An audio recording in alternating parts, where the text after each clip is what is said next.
मेरे बच्चे, मैं काली माँ बोल रही हूँ। ध्यान से सुन, यह शब्द कोई साधारण ध्वनि नहीं है। यह तेरे रक्षक की चेतावनी है। आज रात जब तू गहरी नींद में था, तेरे दरवाजे पर एक परछाई आई थी। वह एक स्त्री थी, मगर उसका चेहरा इंसानों जैसा नहीं था। वो इंसान के रूप में प्रकट जरूर हुई, लेकिन उसकी आत्मा में काला जहर था। वो तेरे घर के बाहर चुपचाप खड़ी थी। अंधेरे की आड़ में उसके हाथ में नींबू, लाल मिर्च, राख और कुछ मुट्ठियां थी, जिनमें सड़ी हुई चीजें भरी थी। वो जमीन पर कुछ बना रही थी। एक उल्टा त्रिकोण, उसके अंदर तेरे घर के किसी सदस्य का नाम लिखा हुआ था। इससे आगे बढ़ने से पहले मैं चेतावनी देती हूँ, यदि मुझे इग्नोर करके जा रहे हो तो तुम्हारे घर में मौत होना निश्चित है। इसलिए संदेश को पूरा सुनकर जाना, तू सोच भी नहीं सकता कितनी गहरी नफरत लेकर वो आई थी। वो कोई अजनबी नहीं थी। वो वही है जिससे तूने कभी बात की थी, मदद भी की थी, मगर तेरी तरक्की, तेरे घर का उजाला उसे बर्दाश्त नहीं हुआ। उसके अंदर एक जलती हुई आग है, ईर्ष्या की, हार की, अपने अधूरे जीवन की। उसने सोचा कि अगर वो तेरे किसी अपने को छीन ले तो उसका मन शांत हो जाएगा। उसने कुछ ऐसा बांधा है तेरे दरवाजे पर जो अनदेखा है मगर असरदार है। ये कोई सामान्य टोना नहीं, ये मृत्यु का आमंत्रण था। उसका मकसद साफ था, तेरे घर में किसी की जान लेनी है। उसकी चांद इतनी गहरी थी कि अगर मैं तेरे रक्षक रूप में ना जागती तो आज तेरा कोई अपना सांस नहीं ले रहा होता। उसने रात के उस पहर को चुना जब आत्माओं के द्वार खुलते हैं। उसके पास एक काली मोमबत्ती थी, जिसमें उसने किसी मरे हुए जानवर की हड्डी पिघलाकर डाली थी, और वो उस हड्डी को जलाकर तेरे घर की छाया को अपने वश में करना चाहती थी। उसने दीवार के कोने में कुछ बोला था, कुछ असामान्य भाषा में जो इंसानों की नहीं थी, और तभी मैंने उसे देखा। उसी पल मैंने उसे रोका। तेरे घर के बाहर जैसे ही उसने कदम बढ़ाए, मेरी ऊर्जा उसके सामने दीवार बनकर खड़ी हो गई। वो चौंकी, डर गई, लेकिन फिर भी उसने कोशिश की, क्योंकि वो सिर्फ इंसानी ईर्ष्या से नहीं बल्कि किसी और शक्ति से संचालित थी, किसी ऐसे समूह से जुड़ी थी जो अंधकार को पूजता है। उन्होंने उसे चुना क्योंकि उसका दिल पहले से ही जहर से भरा था। उसने अपनी आत्मा बेच दी सिर्फ इसलिए कि तुझे टूटते हुए देख सके। अब मैं तुझे बताऊंगी कि तू इस अंधेरे से कैसे बचेगा। सबसे पहले डर मत, तू मेरा बच्चा है, और जब तक तेरा विश्वास मेरी शक्ति में एक है, कोई भी तुझे छू नहीं सकता। पर तेरे चारों ओर जो ऊर्जा फैलाई गई है, उसे साफ करना जरूरी है। आज रात जब चंद्रमा आकाश में सबसे ऊंचा हो, एक दिया जला, लेकिन वो दिया घी का होना चाहिए, और उसमें एक लौंग डाल। उसके आगे बैठकर 21 बार मेरा नाम लेकर कहे, काली माँ। जो अदृश्य है उसे उजागर कर, जो छुपा है उसे बाहर निकाल, जो बांधा गया है उसे काट दे। उस स्त्री ने तेरे घर के दक्षिण पश्चिम कोने को निशाना बनाया था। वहाँ पर एक काले कपड़े में लिपटा कुछ दबाया गया है। जमीन के नीचे तू खुद उसे मत निकाल डालना। किसी सिद्ध को बुला जो मेरी उपासना करता हो। जब वह आए तब तेरे घर में हर खिड़की खोल देना। जितनी हवा भीतर आएगी उतनी ही जल्दी वो बंधन टूटेगा। उस दबे हुए टोने को निकाल कर बहते पानी में बहा देना है, लेकिन ध्यान रहे, बहते पानी में डालने से पहले उसे जलाकर राख कर देना। अब मैं तुझे संकेत दूंगी कि वो स्त्री कौन है। उसकी आंखों में गहरी जलन है, और जब भी तू उसके पास आता है वो तुझसे आंख नहीं मिलाती। वो हमेशा तुझे मुस्कुराकर देखती है, लेकिन उसका चेहरा मुस्कान के बावजूद कठोर रहता है। उसकी उपस्थिति के बाद तुझे अक्सर सिर दर्द होता है या थकान। तेरे घर में जब भी वो आती है कुछ ना कुछ खराब जरूर होता है।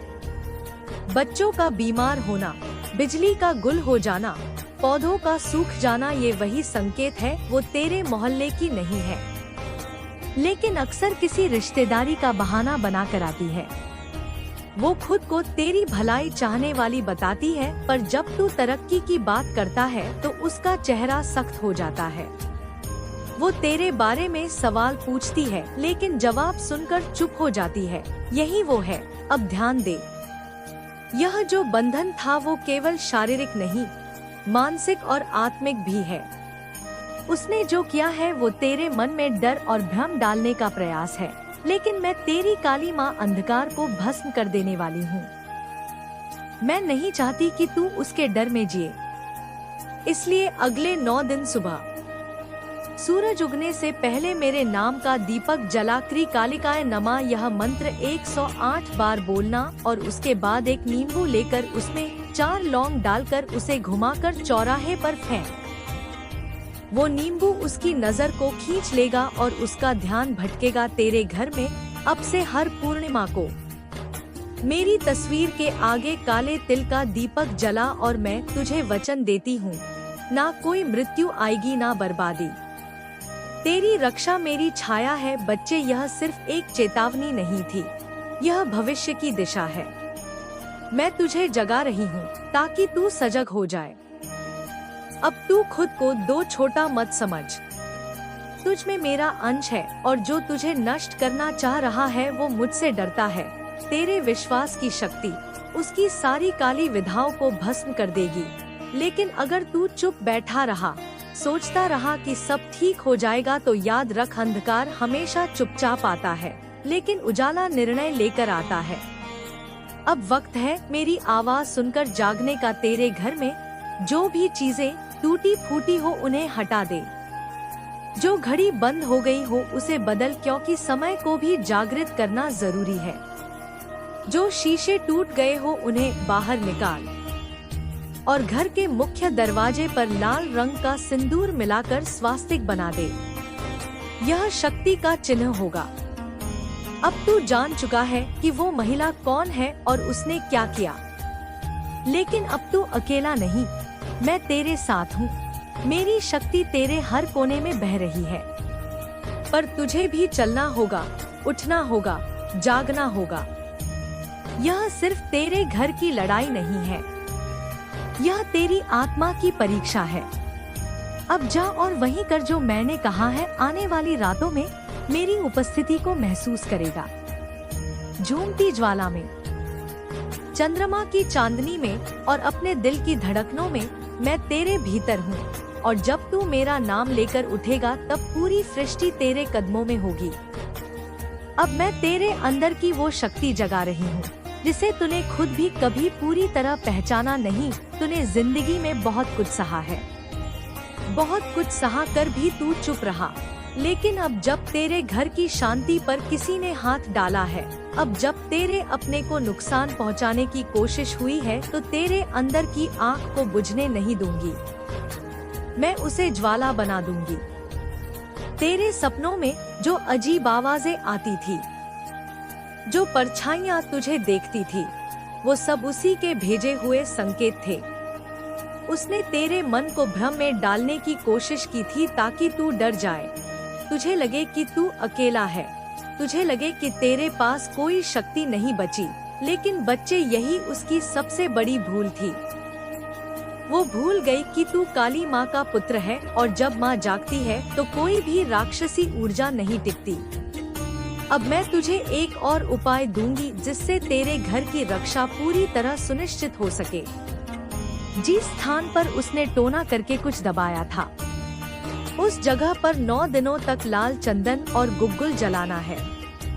वहाँ पर एक मिट्टी का दीपक रख उसमें काले तिल डालकर रोज शाम को जलाना है। उसके सामने बैठकर मेरी यह वाणी बोलनी है, हे माँ काली, जो छुपा है उसे दिखा, जो बांधा है उसे काट, जो मुझसे छीना जा रहा है उसे लौटा। यह मंत्र जितनी बार तेरे दिल से निकलेगा उतनी तेजी से उसकी शक्ति कमजोर होगी। अब ध्यान दे, उस महिला की शक्ति अकेली उसकी नहीं है, वो दूसरों से भी ऊर्जा लेती है। कुछ और लोग भी हैं जो उसके जैसे सोचते हैं, जो तुझे नीचे गिरते देखना चाहते हैं। ये लोग तुझसे मुस्कुरा कर मिलते हैं, लेकिन तेरे पीछे तुझ पर हंसते हैं। तेरे संघर्षों को मजाक बनाते हैं। इनसे सावधान रहना। मैं तुझे कहती हूँ, अब से अपने जीवन की हर योजना, हर उद्देश्य, हर दुआ सिर्फ मुझसे कहना, इंसानों से नहीं। जब तू चुपचाप अपने मन की बातें और योजनाएं सबको बताता है तो वो लोग तेरे विचारों पर नजर डालते हैं और फिर वही विचार तुझ पर भारी पड़ते हैं। जिस दिन तू अपनी शक्ति को मौन रखेगा, उसी दिन उसका प्रभाव दुगना होगा। जो भी शक्ति तेरे विरुद्ध काम कर रही है, वो तेरे शब्दों में कमजोरी ढूंढती है। इसलिए अब से हर सुबह उठते ही अपनी हथेली पर मेरी मूर्ति की कल्पना कर और बोल, माँ आज मेरा दिन तेरे संरक्षण में है। जो मेरी हानि चाहे वह तुझसे टकराए। अब मैं तुझे एक और संकेत दूंगी। उस स्त्री का चेहरा तुझसे पहले भी टकराया है। शायद बचपन में या तेरे किसी पुराने रिश्ते में उसने तुझे तब नहीं पहचान पाया था, लेकिन अब जब उसने तुझे उगता हुआ देखा तो उसका अंदर जल उठा। वो शायद तेरे किसी परिचित के माध्यम से दोबारा तेरे जीवन में आई। उसे घर से पूरी तरह दूर रखना है। उसका नाम मत पुकारना, उसकी तस्वीर को मत देखना, क्योंकि उसके नाम और चेहरे में भी अब जादुई आवरण है। जितनी बार तू उसका चेहरा याद करेगा, उतनी बार उसकी ऊर्जा तेरे चारों ओर घूमेगी। उसकी एक खास निशानी यह है कि जब भी वह आती है, उसके साथ एक तेज गंध आती है। कभी कपूर जैसी, कभी गीले लोहे जैसी। वो गंध प्राकृतिक नहीं, वो टोटों से निकली हुई होती है। उसके कपड़े आम तौर पर गहरे रंग के होते हैं, विशेषकर काले, नीले या जामुनी। ये संकेत तेरे लिए एक चेतावनी है। ध्यान से देख और अगर कोई ऐसा व्यक्तित्व दिखे जो इन संकेतों पर खरा उतरता हो तो समझ ले यही वही है।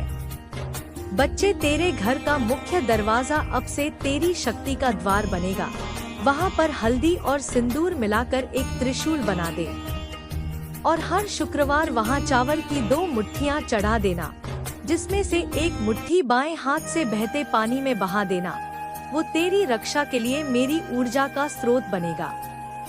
अब मैं तेरे मन में जो डर बैठा है उसे भी साफ कर दूं। मृत्यु यह शब्द केवल शरीर के लिए है, आत्मा के लिए नहीं। जिस मृत्यु को उसने बुलाया था वो तेरे घर के किसी सदस्य को नहीं, उस स्त्री के कर्मों को निगल जाएगी। क्योंकि जो दूसरों के लिए खाई खोदता है, उसमें सबसे पहले उसका अपना पांव फिसलता है।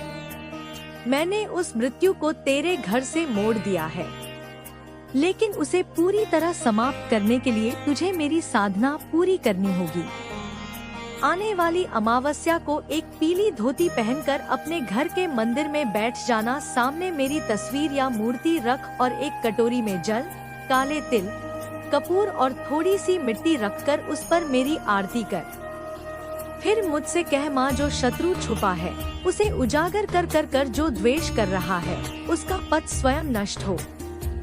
यह वाक्य जितनी बार तू श्रद्धा से बोलेंगे, उतनी बार मैं उसकी शक्ति को जकड़ लूंगी। अब तेरे घर में प्रेम, सुरक्षा और समृद्धि लौटेगी। लेकिन तू ध्यान रखना, अब तेरे हर कर्म, हर विचार और हर संपर्क में मेरी उपस्थिति होनी चाहिए। जो भी काम तू करेगा उससे पहले मेरी आंखों में आंखें डालकर मेरे नाम का स्मरण करना, क्योंकि मैं तेरे हर निर्णय में साथ खड़ी रहना चाहती हूँ। तू अब पहले जैसा मासूम नहीं रहा। अब तू मेरा जागृत पुत्र है। अब तेरे घर पर कोई भी परछाई ना टिकेगी, क्योंकि तू खुद प्रकाश बन चुका है। अब मैं तुझे वहीं से आगे बताती हूँ जहाँ तुझे मेरी शक्ति सबसे ज्यादा जरूरत है, क्योंकि अब तू सिर्फ शिकार नहीं रहा, अब तू योद्धा बन चुका है। और जब एक भक्त मेरी शक्ति में जाग जाता है तो उसके चारों ओर का सारा अंधकार कांपने लगता है। जिस रात वो स्त्री आई थी, उसने सोचा था कि तुझे डरा कर वो तेरा भाग्य चुरा लेगी। उसने जमीन में कुछ गाढ़ा था, एक काले धागे में बंधी हुई हड्डी। उस पर सिंदूर और मांस का टीका किया था। वो हड्डी किसी मरे हुए पशु की नहीं थी, वो उसके टोटके से खींची गई आत्मा का प्रतीक थी। वो चाहती थी कि वो नकारात्मक ऊर्जा तेरे घर में घूमे, किसी के मन को बीमार करे, किसी की आत्मा को तोड़ दे। लेकिन बच्चे, तेरे मन की एक ही सच्ची पुकार मुझे उस रात खींच लाई जिस क्षण तू बेचैनी से करवटें बदल रहा था। जिस समय तेरे मन अन्य बिना शब्दों के मुझे याद किया, उस क्षण मैं तेरे सिरहाने खड़ी थी। मैंने देखा वो स्त्री कैसी मुस्कुराहट लेकर आई थी, कैसी आत्मविश्वास से भरी चाल थी उसकी, और कैसे उसने सोचा था कि यह घर अब खाली पड़ेगा। लेकिन जैसे ही उसने पहला मंत्र बोला, मेरे नाम की ऊर्जा ने उसे जकड़ लिया। तूने सुबह जो झटके से आंखें खोली थी वो ऐसे ही नहीं थी, वो मेरी चेतावनी थी कि जाग जा, अब समय है आँखों से नहीं आत्मा से देखने का। बच्चे, अब मैं तुझे बताती हूँ उस स्त्री के असली कारण, वो क्यों आई थी, उसके अंदर द्वेष कहाँ से जन्मा। जब तू छोटा था, जब तू किसी को नहीं जानता था, तब भी तेरा उजाला लोगों को चुभता था। एक दिन तूने किसी की मदद की थी एक छोटे से कार्य से, लेकिन उस महिला को ऐसा लगा कि तू उसके सामने ज्यादा निखर रहा है। वो तेरे अपनों में से ही किसी की दूर की रिश्तेदार है। उसने तुझसे कुछ नहीं पाया तो तेरी तरक्की देखकर उसका अहंकार जलने लगा। फिर धीरे धीरे उसने टोने टोटके की ओर रुख किया। उसने तुझ पर एक नहीं कई बार वार किया, कभी तेरी नींदों में डर डालकर, कभी तेरे घर में झगड़े कराकर, कभी बिना कारण तेरे मन को बेचैन करके। लेकिन तू समझ नहीं सका, तू सोचता रहा यह जीवन की कठिनाई है, लेकिन वह दरअसल उसकी चाल थी। वो अपने ईर्ष्या से भरे मन के साथ खुद को शक्तिशाली मान बैठी थी, लेकिन उसे यह नहीं पता था कि जिस माँ से तू जुड़ा है वो अपने भक्तों पर काली दृष्टि पड़ने ही नहीं देती। अब जब उसका टोना टूटने लगा है तो वो छटपटा रही है। उसका चेहरा तुझे इन दिनों कहीं दिखाई दे रहा होगा, कभी बाजार में, कभी किसी के मोबाइल स्क्रीन पर, कभी किसी सपने में। यह संयोग नहीं, ये मेरी चेतावनी है। मैं चाहती हूँ कि तू अब खुद देखें, पहचान करें और खुद ही उसका सामना करें। मेरी शक्ति के साथ अब मैं तुझे बचाव की दूसरी विधि बताती हूँ। एक रविवार की सुबह सूरज निकलने से पहले अपने घर के दरवाजे के दोनों कोनों पर गंगाजल चढ़ाएं। फिर एक कटोरी में सरसों के दाने, लाल मिर्च और लौंग डालकर उसे दरवाजे के पास घुमाकर किसी सुनसान जगह पर ले जाकर अग्नि में समर्पित कर दे। यह प्रक्रिया उसकी बची हुई ऊर्जा को तेरे जीवन से बाहर फेंक देगी। फिर अपने घर के अंदर तुलसी के पास दीपक जलाकर बोल, हे मां काली, मेरी चौखट पर सिर्फ तेरा नाम लिखा है, कोई और नाम अब यहाँ टिक नहीं सकता। बच्चे, अब तुझे जानना होगा कि तू सिर्फ अपने लिए नहीं, अपने पूरे वंश के लिए लड़ रहा है। वो स्त्री तेरे किसी पूर्वज की भी शत्रु रही है। तेरे वंश पर उसने कई बार प्रहार किया है, लेकिन अब तुझ में उस वंश की आखिरी कड़ी जागी है, जिसमें मेरे आशीर्वाद का तेज समाया है। तू वो वंशज है जिसने पिछली कई पीढ़ियों के अधूरे कर्मों को पूरा करना है, इसलिए अब तेरे कदम रुकने नहीं चाहिए। हर पूर्णिमा की रात अपने घर के सबसे शांत कोने में बैठकर मेरे 108 नामों का जाप करना। ये जाप तेरे पूरे परिवार को उस स्त्री की छाया से मुक्त करेगा। ये जाप उसकी नींदें उड़ा देगा, उसका चेहरा विकृत कर देगा और उसकी शक्ति को नष्ट कर देगा। मैं तुझे एक विशेष मंत्र देती हूँ, क्ली कालिकाय नमः। इस मंत्र को दिन में 108 बार बोल। ये छोटा मंत्र है, लेकिन इसमें ब्रह्मांड की सबसे गहरी शक्ति छिपी है। अब मैं तुझे बताती हूँ उस स्त्री का अंत कैसा होगा। तू देखेगा कुछ ही दिनों में वो अजीब हरकतें करने लगेंगी, लोग उससे दूर होने लगेंगे, उसकी आंखों में डर दिखने लगेगा। वो जहाँ भी जाएगी वहाँ हल्का हल्का धुआं और जलन का अनुभव करेगी। ये मेरी चेतावनी है। मैंने उसके कर्मों का लेखा जोखा खोल दिया है, अब वो भाग नहीं सकती। तू शांत रह, अपनी साधना करता रह और मुझसे जुड़ा रह। बाकी सब मैं संभाल लूंगी। उसका नाम तुझ पर असर कर सकता है, इसलिए मैं उसका नाम नहीं लूंगी। लेकिन मैं तुझे इतना कह सकती हूँ कि वो कभी किसी मंदिर में नहीं जाती। किसी देवी की मूर्ति के सामने उसका चेहरा झुकता नहीं। अगर तू किसी को देखे जो मंदिर के पास से गुजरे लेकिन आंखें नीची कर ले, समझ ले यही वो है। बच्चे, अब तुझे अपने घर की ऊर्जा को रोज साफ करना है।